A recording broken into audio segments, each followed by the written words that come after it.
Hello बच्चों, good evening. आप देख रहे हो अपना प्यारा सा सुंदर सा चैनल केमिस्ट्री वाला। आज हम क्रियात्मक समूह वाले यौगिक हैं उनका आईयूपीएसी नोमेनक्लेचर के एग्जाम्पल देखेंगे, कैसे उनका आईयूपीएसी नोमेनक्लेचर किया जाता है। तो देखिए, सबसे पहला क्रियात्मक समूह लेते हैं एल्कोहल। इसका संकेत OH है, अनुलग्न OL है। सबसे पहले एल्केन के साथ जब इसकी सीरीज बनाते हैं तो एल्केन प्लस ओल यानी एल्केनोल के रूप में एल्कोहलों का आईयूपीएसी नोमेनक्लेचर किया जाता है। फॉर एग्जाम्पल के लिए CH3OH, CH3 CH2OH, CH3 CH2 CH2OH, CH3 CH2 CH2 CH2OH। सबसे पहले देखो, इसमें OH ग्रुप प्रेजेंट है, इसलिए ये सब एल्कोहल है। इनका नोमेनक्लेचर करने के लिए सबसे पहले कार्बन की संख्या के आधार पर एल्केन का नाम लिखा जाएगा। तो एक कार्बन वाली एल्केन मेथेन है, और OH ग्रुप के लिए हम अनुलग्न लगाते हैं ओल, तो दिस इज मेथेनोल। ऐसे ही इसमें कार्बन 1 और 2 है, इसलिए इसको बोलेंगे एथेन। दो कार्बन वाली एल्केन का नाम एथेन, और लगाएंगे OL। उसके बाद 1 2 3 तीन कार्बन वाली एल्केन का नाम प्रोपेन है, और इसके साथ लगाएंगे ओल अनुलग्न, तो प्रोपेनोल। 1 2 3 4 फोर कार्बन के लिए एल्केन ब्यूटेन, और साथ में लगा दिया ओल, तो ब्यूटेनोल। तो मेथेनॉल, एथेनॉल, प्रोपेनॉल, ब्यूटेनॉल ये सब एल्कोहल है और एल्केनॉल श्रेणी के सदस्य है।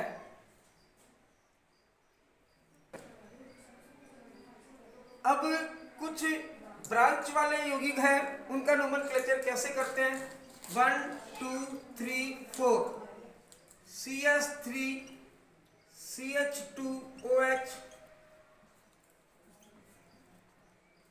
जैसे इसका आपको आईयूपीएसी नाम लिखना है, तो सबसे पहले लंबी श्रृंखला का चेन रूल्स एक फॉलो करेंगे। 1 2 3 4 ये लंबी श्रृंखला है, और इसमें OH ग्रुप है, तो इस श्रृंखला का हमने चेन कर लिया 3 4। तो ये जो कोई भी यौगिक है, ये सब ब्यूटेनॉल का व्युत्पन्न हुआ। तो इसका मतलब अब सबसे पहले प्रतिस्थापी देखेंगे 1 2 3। 3 नंबर पर प्रतिस्थापी लग रहा है मेथिल, तो आप लिखोगे 3 मेथिल, 3 मेथिल। अब 4 की जो श्रृंखला है, तो 4 कार्बन वाली एल्केन को हम कहते हैं ब्यूटेन, और 1 नंबर पर जो फंक्शनल ग्रुप लगा हुआ है उसका अनुलग्न लिखोगे ओल, तो 1 ओल। 3 मेथिल ब्यूटेन 1 ओल। तो this is IUPAC name of this compound. इसके बाद एक एग्जांपल मैं और देता हूं, 1 2 3 4।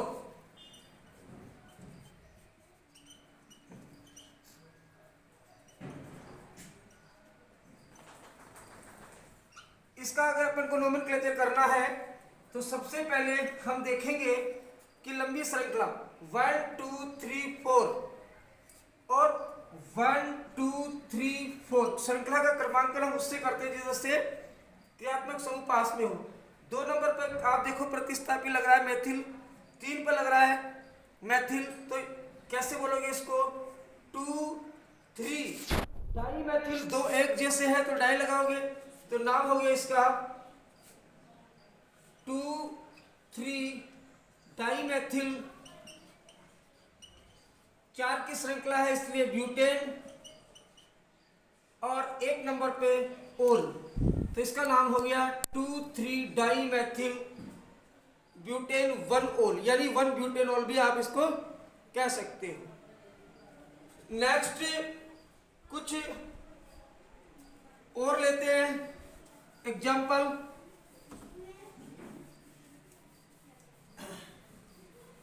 कुछ एग्जाम्पल और लेते हैं और देखते हैं। 1 2 3 4 5। जैसे ये दो एग्जाम्पल है और इनका आईयूपीएसी नाम आपको बताना है। तो आईयूपीएसी नाम बताने के लिए सबसे पहले लंबी श्रृंखला 1 2 3 4 5 की, इधर से एक और 1 2 3 4 5 6 की होगी। 1 2 3 4 5 और 6 का मतलब हो गया हेक्सेनोल से। अब देखो 4 नंबर पे कौन सा ग्रुप लगा हुआ है, मैथिल। तो आप लिखोगे 4 मैथिल और 6 की जो श्रृंखला है इसलिए हेक्सेन और 1 नंबर पे लग रहा ओल, तो 1 ओल। तो इसका नाम हो गया 4 मैथिल हेक्सेन 1 ओल, यानी 1 हेक्सेनोल। इसके बाद इस पे आइए, देखो 1 2 3 लंबी श्रृंखला होगी। लंबी श्रृंखला के बाद देखो 2 नंबर पे लगा हुआ है मैथिल और 2 नंबर पे क्या लगा हुआ है ओल। तो लिखेंगे अपन 2 मैथिल लंबी श्रृंखला कितने की है, 3 की, तो लिखोगे प्रोपेन। और अब देखो 2 नंबर पे लग रहा है तो 2 ओल। 1 2 3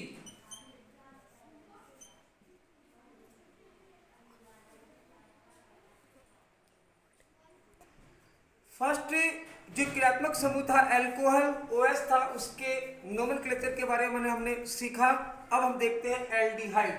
एल्डिहाइड जो होता है उसका संकेत होता है CHO और अनुलग्न होता है एल। एल्केन के साथ अगर इसकी सीरीज बनाते हैं तो पहले एल्केन का नाम लिखा जाएगा और उसके बाद अनुलग्न एल लगाएंगे, जिससे हमारे पास जिस यौगिक का आईयूपीएसी नाम मिलेगा वो मिलेगा एल्केनेल। तो alkene plus L equal to alkenal. जैसे कुछ एग्जाम्पल देता हूं, HCHO CH3 CHO CH3 CH2 CHO CH3 CH2 CH2 CHO। ये कुछ एग्जाम्पल है और इनके आईयूपीएसी नेम आपको बताने हैं। तो वही तरीका होगा, सबसे पहले कार्बन की संख्या के आधार पर एल्केन का नाम लिखोगे और CHO ग्रुप के लिए L लगाओगे। यहाँ पे एक पॉइंट नोट करोगे इस पॉइंट को कि यदि किसी क्रियात्मक समूह में कार्बन हो तो उसे मुख्य एल्केन श्रृंखला में गिना जाता है। स्टार लगा के इस बात को नोट करना। नेक्स्ट, जैसे इसमें कार्बन की संख्या 1 है तो एक कार्बन वाला एल्केन हम जानते हैं मैथेन होता है और CHO ग्रुप है इसलिए इसके लगाएंगे L, तो ये हो गया मैथेनेल। इसी प्रकार से कार्बन 2 है तो 2 के लिए एथेन और CHO ग्रुप के लिए L। इसी प्रकार से 3 कार्बन के लिए प्रोपेन और इस CHO ग्रुप के लिए लगाएंगे N। इसी प्रकार से 4 कार्बन है तो 4 कार्बन के लिए ब्यूटेन और CHO ग्रुप के लिए L। तो these are IUPAC name of aldehyde. तो ये एल्डिहाइड के आईयूपीएसी नोमेनक्लेचर हम कर सकते हैं। अब कुछ और एग्जांपल देखते हैं ब्रांचेज वाले।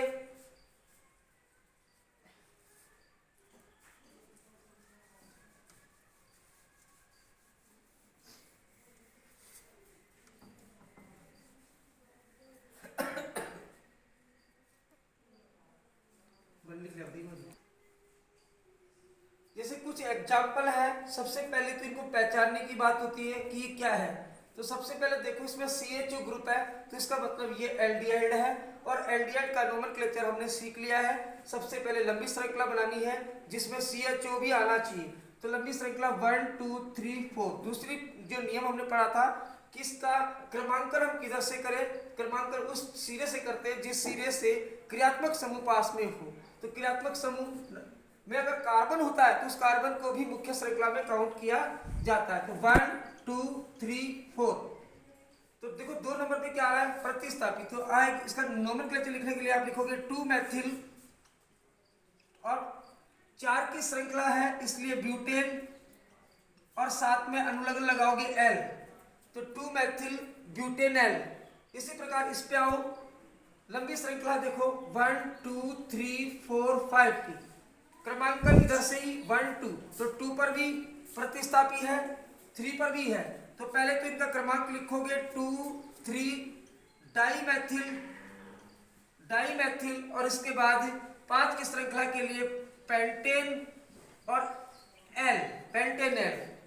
इसी प्रकार से नेक्स्ट जो है वो 1 2 3 3 की श्रृंखला है, 3 की श्रृंखला है तो 2 नंबर पे लगा हुआ है आपके 2 मैथिल ग्रुप लगा हुआ है, तो आप दोनों का क्रमांक लिखोगे 2 2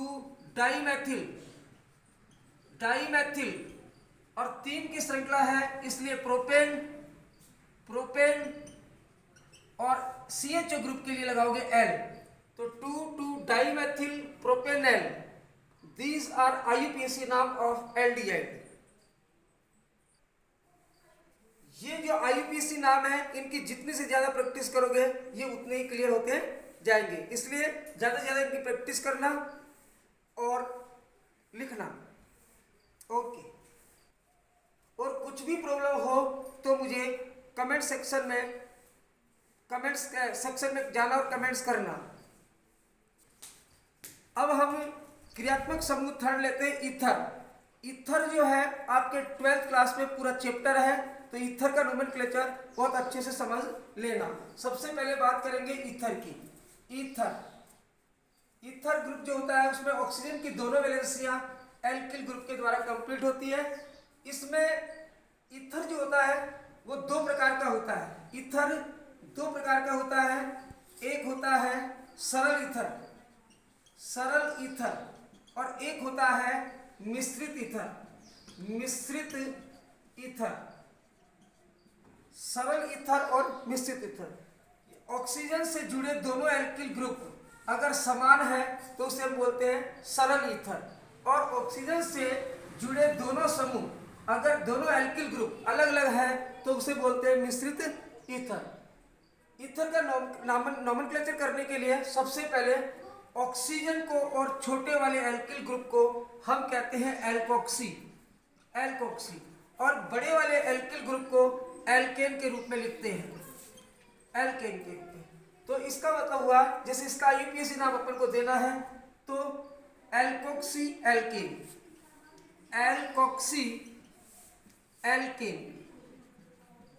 क्लियर?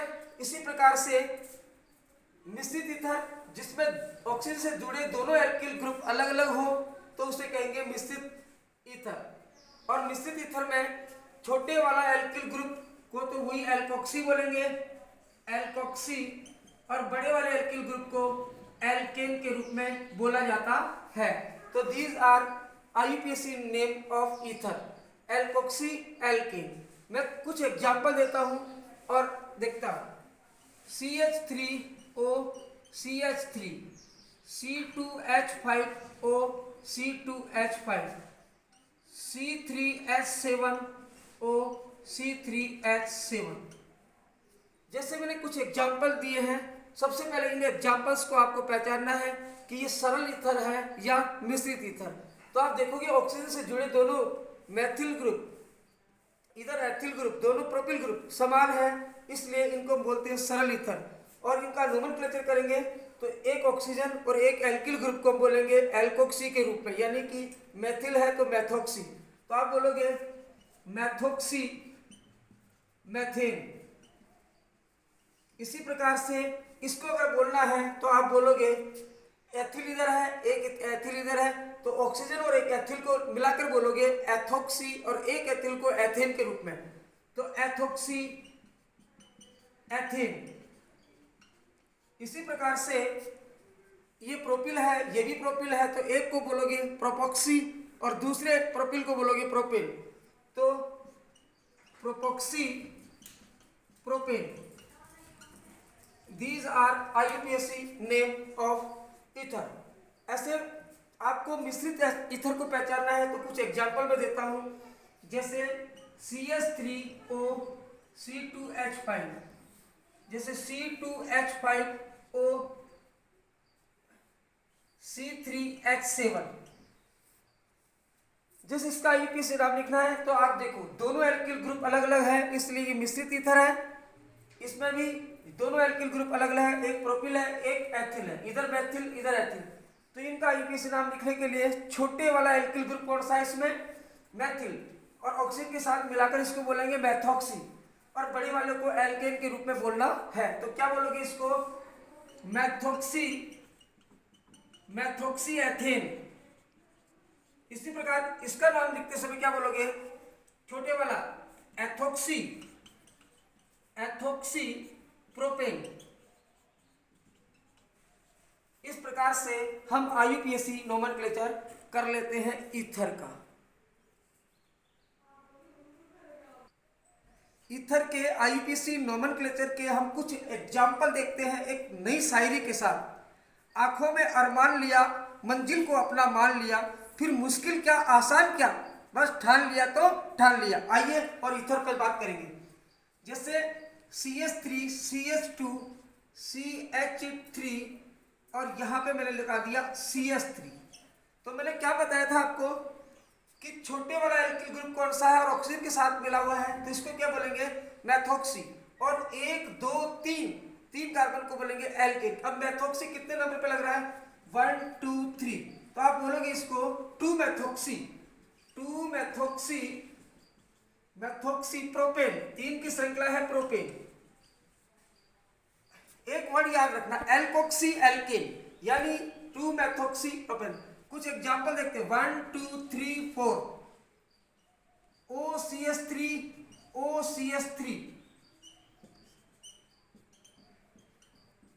देखो इसका नोमेनक्लेचर करना है आपको, इसका आईयूपीएसी नाम बताना है।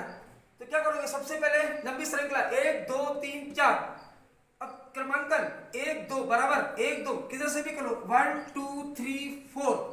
तो 2 नंबर पे क्या लगा हुआ है, मेथॉक्सी। 3 नंबर पे मेथॉक्सी। तो सबसे पहले जो प्रतिस्थापी होगा उसका नाम हमको और क्रमांक लिखना पड़ेगा। तो लिखोगे 2, 3 मेथॉक्सी प्रोपेन, ब्यूटेन। 4 की श्रृंखला है ब्यूटेन। इसके बाद देखो मैं कुछ और एग्जांपल देता हूं, 1 2 3 4 5, C2H5, OCH3,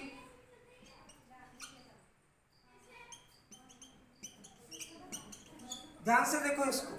सबसे पहले लंबी श्रृंखला का चयन करोगे, 1 2 3 4 5। तो आप देखोगे इसमें 1 2 3 4 5, 2 नंबर पे क्या है, एथोक्सी। 3 नंबर पे पहले क्रमांक डालो, 1 2 3 4 5। तो 2 नंबर पे मेथॉक्सी है, तो आप बोलोगे 2 मेथॉक्सी और मेथॉक्सी, इन दोनों में से पहले आपको अल्फाबेट के हिसाब से एथोक्सी लिखना है। तो 2 एथोक्सी, 3 मेथॉक्सी, अब 5 की श्रृंखला है पेंटेन। इस प्रकार से आप ब्रांच वाली जो ईथर है उसका भी आप आईयूपीएसी नोमेनक्लेचर कर सकते हो। इस प्रकार हमने 3 आईयूपीएसी नाम बनाना सीख लिया है, 3 क्रियात्मक समूह के नाम हमने सीख लिए हैं। ऐसे ही अगले जो क्रियात्मक समूह है उनका नोमेनक्लेचर कैसे करेंगे नेक्स्ट वीडियो में अपन बताएंगे। तो आपको वीडियो अच्छा लगा तो लाइक करना, सब्सक्राइब करना और अपने फ्रेंड्स को ज़्यादा से ज़्यादा शेयर करना, कमेंट्स करना, और कोई प्रॉब्लम हो तो कमेंट्स जरूर करना। ओके, थैंक यू, धन्यवाद।